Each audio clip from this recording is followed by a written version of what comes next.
What's up, ladies and gentlemen? It's Brendan and I'm BManX45, and today we're coming at you with another video.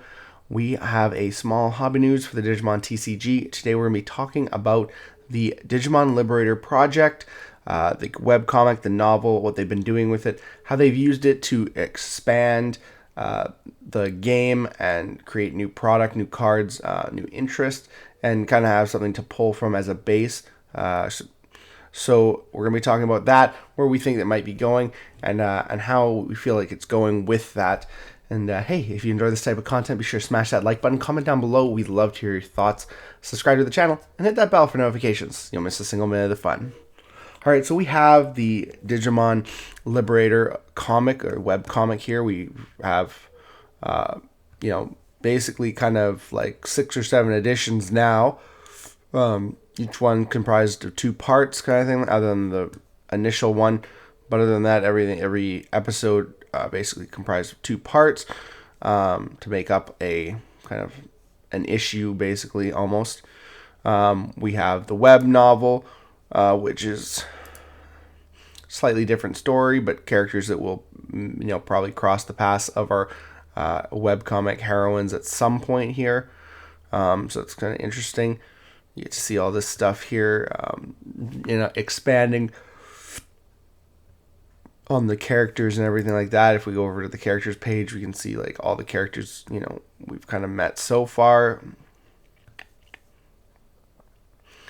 So we have, a little bit to go off, lots of characters, lots of different decks, lots of different Digimon that you can build in the future. Things we haven't even got to see, like Ghostmon. We don't know any of its forms. Same with Lizamon. Some cool stuff that we're going to see in the future, probably.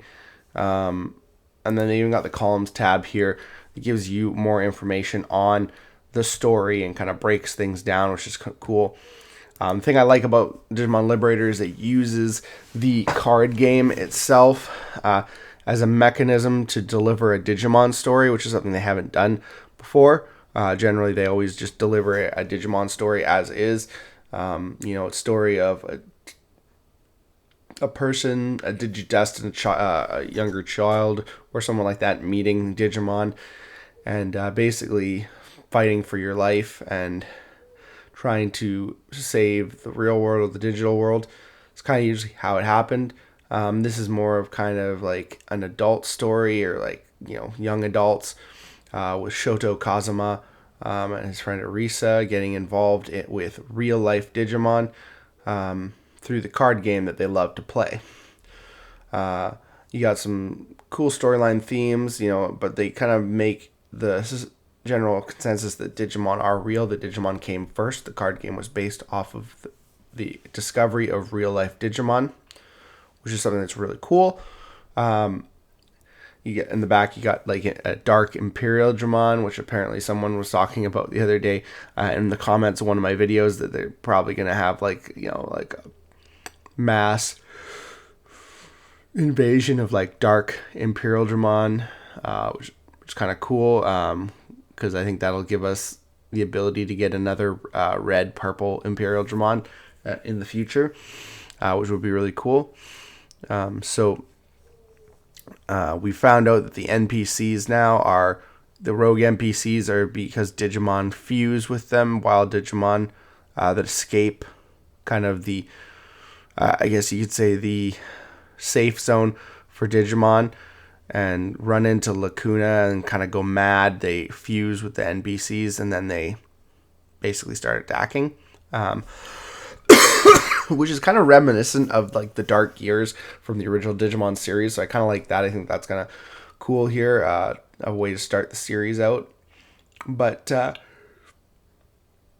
this is usually quite different than past projects. I mean, before this, we had Digimon Ghost Game, which gave us a lot of a new cast, a new kind of way to look at Digimon, and a new set of Digimon cards, some of them the same.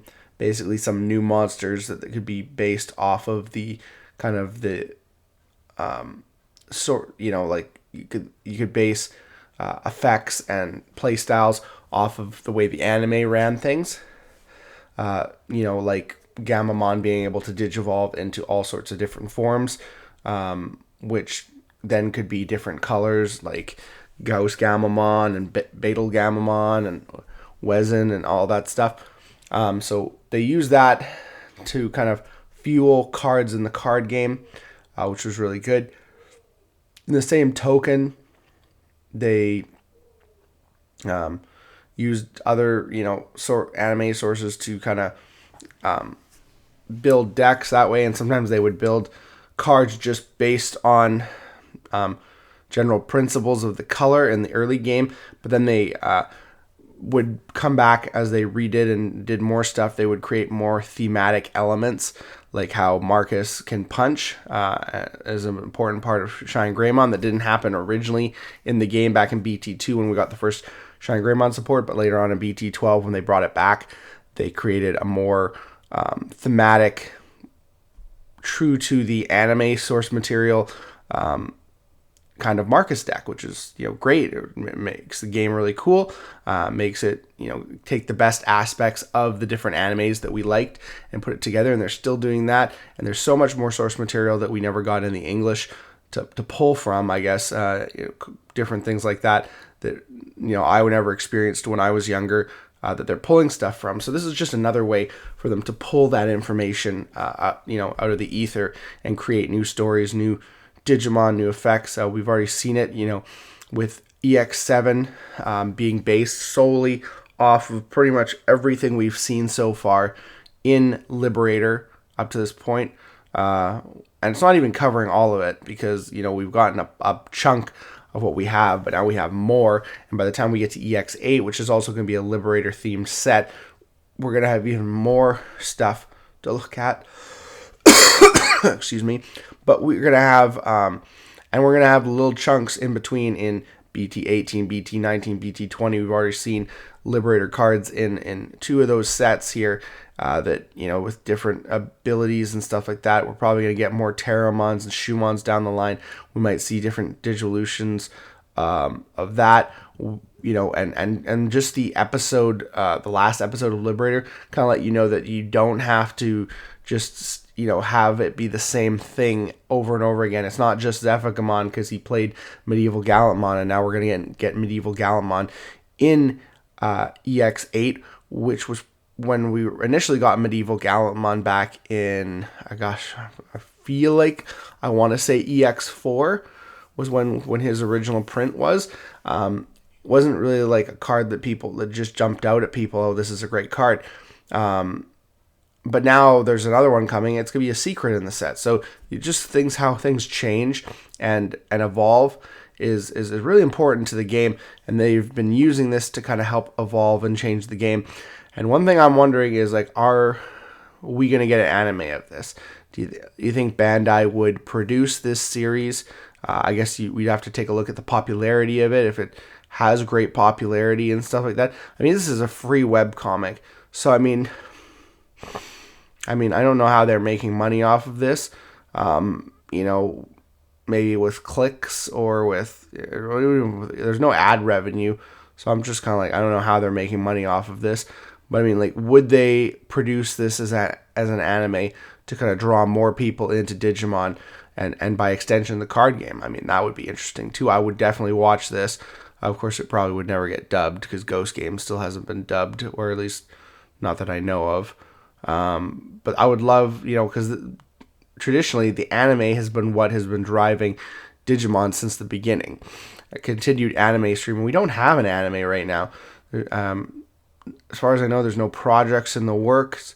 The last thing that they did was the In the Beginning movie, and that's been it. So I'm just wondering, part of me is kind of would they do an anime of this?